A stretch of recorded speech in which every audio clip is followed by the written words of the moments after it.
Bonjour tout le monde, j'espère que vous allez bien. Aujourd'hui, j'aimerais vous parler des promesses, comme le fait quand on est vraiment attaché aux promesses. Je le suis, c'est-à-dire que comme je le dis, je fais très peu de promesses parce que quand j'en fais, je vais essayer de tout faire pour justement aller au bout. Pour moi, une promesse, c'est un engagement. C'est lié l'un avec l'autre. Pour autant, ce n'est pas le cas de tout le monde et tout le monde n'a pas la même valeur de ce mot et donc quand on est justement en interaction avec d'autres personnes, c'est important, de comprendre certaines choses. C'est important de comprendre la valeur que ça a pour nous, ces promesses et je vous explique tout par la suite. Donc là, quand des personnes font des promesses, pour moi, il y a 3 profils. Il y a, les personnes comme un peu comme moi, c'est-à-dire quand ils vont faire des promesses, ils vont vouloir y tenir. Pour eux, c'est un engagement, c'est quelque chose d'important, donc tu sais que quand ils te font une promesse, tu peux compter dessus. Alors à moins qu'il y ait vraiment quelque chose, voilà, un événement de la vie qui ne permette pas à la personne de le faire. Quand elle le fait, quand elle le dit, sinon elle le fait. Donc là, tu peux avoir ce côté confiance vis-à-vis de ça. Il y a le deuxième type de personnes, qui eux, ne vont pas avoir le même ressenti vis-à-vis des promesses. C'est-à-dire qu'ils vont dire les choses, sur le coup, ils vont peut-être le penser, «Bah, oui, je serai là, oui, je t'aiderai, oui, on peut faire ci, oui, on peut faire ça», mais en réalité, ça ne va pas avoir la même valeur que, pour ceux du groupe précédent pour qui une promesse, c'est un engagement. Ils vont dire les choses telles quelles et puis, bah, si demain, oui, demain je ferai je voilà, c'est promis, demain je ferai ci et puis si demain il y a autre chose qui se présente ou le temps n'est pas là ou l'énergie n'est pas là, bon, ben, oui, bon, ben, on verra plus tard. C'est pas de la fainéantise, bon après ça dépend pour qui en vrai, mais c'est pas l'envie de mentir, c'est que, bah, oui, oui, je ferai ça, ça fait partie, oui, comme j'ai d'autres choses à faire et en fait, après, ils font au fur et à mesure, donc ils n'ont pas la même vision d'engagement vis-à-vis des promesses. C'est que leur vision des choses n'est pas la même que pour le premier groupe. Donc c'est important de le savoir. Une fois qu'on le sait, même quand on fait partie du premier groupe, bon, bah, on sait que si la personne, elle nous dit, «Oui, oui, bon, bah, c'est bon, je le ferai» et cetera, ça a pas la même valeur que pour soi. Qu'elle, elle lui dit: «Bon, bah, OK, là, elle le pense, mais en vrai, on verra». Ça dépend des événements, ça dépend des circonstances, ça dépend d'elle, en l'occurrence et donc je ne me bloque pas dans ma tête en me disant: «Bon, bah, c'est comme ça, c'est sûr», parce que pour elle, ça n'a pas la même valeur. Donc en gros, c'est les personnes du groupe 1 qui vont s'adapter un peu plus au groupe 2 mais il faut pas hésiter à dire aussi au groupe 2, «Bon, bah, écoute, voilà comment je fonctionne, voilà, ce que ça implique pour moi une promesse, pourquoi, comment, quoi, qu'est-ce?» de manière à ce que le groupe 2 comprenne aussi finalement, les attentes du groupe 1 et puisse peut-être, afin de trouver une sorte de juste milieu entre les 2. C'est-à-dire que le groupe 1 ne mette pas la pression au groupe 2 parce qu'ils n'ont pas le même mode de fonctionnement, mais que le groupe 2 fasse peut-être un peu plus attention au départ sur ce qu'il dit, comment il le dit, pour respecter aussi le mode de fonctionnement du groupe 1. Et puis après, bah, il y a un groupe 3 qui sont eux, des personnes qui font des promesses, mais c'est juste pour, vous avoir. Donc c'est ou, des vendeurs qui font des promesses pour vous inciter à acheter ou, des arnaqueurs, des manipulateurs qui vont faire des promesses pour justement avoir ce qu'ils veulent derrière et à aucun moment ils ont l'intention, eux, d'y tenir et c'est, vraiment là, le côté négatif.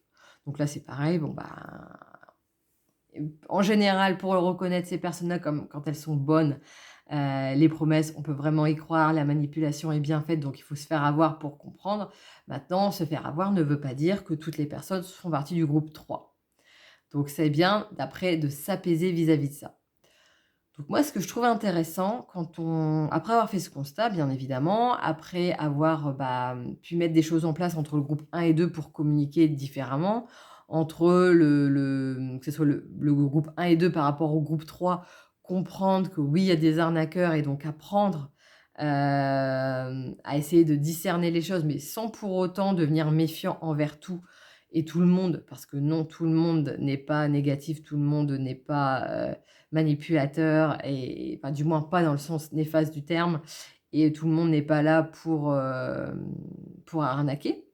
Donc c'est bien d'avoir aussi conscience de ça et c'est intéressant pour moi de se poser la question de pourquoi vraiment est-ce important pour soi?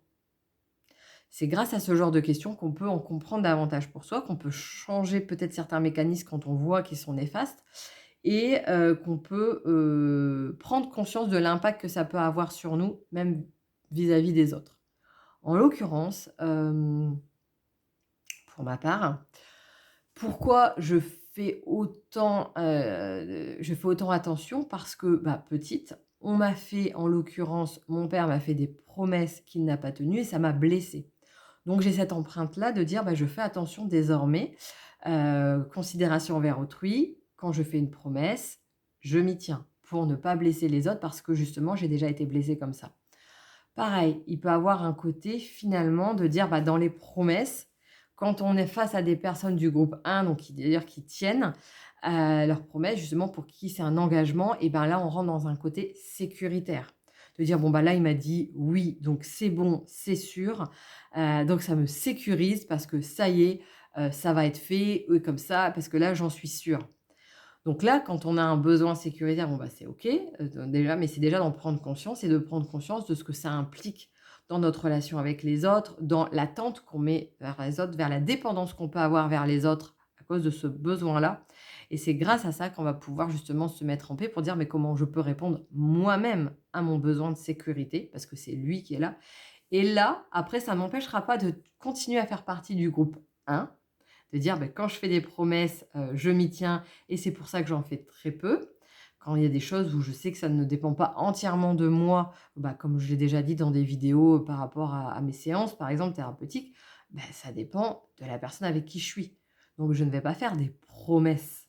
Je vais dire ce que je peux apporter et ce que ça peut amener, mais derrière ça dépend aussi pleinement des personnes. On est vraiment, voilà, on est liés sur ce coup-là. Et quand, justement donc on peut rester dans ce groupe 1 quand on a pris conscience et quand on nourrit soi-même son besoin le besoin qu'il y a derrière, bah, on devient aussi beaucoup plus indulgent vis-à-vis des autres personnes, donc du groupe 2 et on devient, quand on a répondu à son propre besoin, qu'on n'est plus dans le dur justement avec soi-même, on est plus à l'écoute de soi, de ses ressentis et donc on sera plus à même aussi de ressentir le groupe 3 comme en disant: «Bah, attends, elle est en train de me le faire à l'envers, il est en train de me manipuler ou là, elle est en train d'essayer de me vendre un truc, mais bon». Voilà et de ce fait-là, d'éviter de tomber dans quelque chose parce que finalement, on n'en aura pas besoin de ces promesses comme le besoin derrière, de qu'on peut avoir, donc comme là je prenais l'exemple de la sécurité, il sera assouvi par soi-même.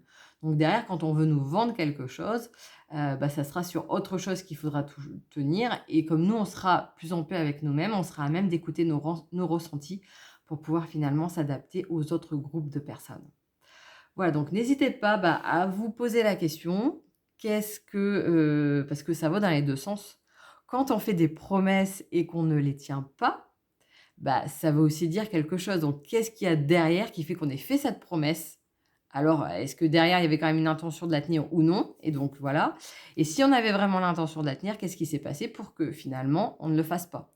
Qu'est-ce que ça implique? Qu'est-ce qu'il y a derrière pour soi? C'est des petites questions introspectives, voilà, pour le groupe 1, pour le groupe 2, de manière à, pouvoir, ben, évoluer avec soi-même, comprendre son mode de fonctionnement, se nourrir correctement avec soi et reprendre finalement son pouvoir intérieur.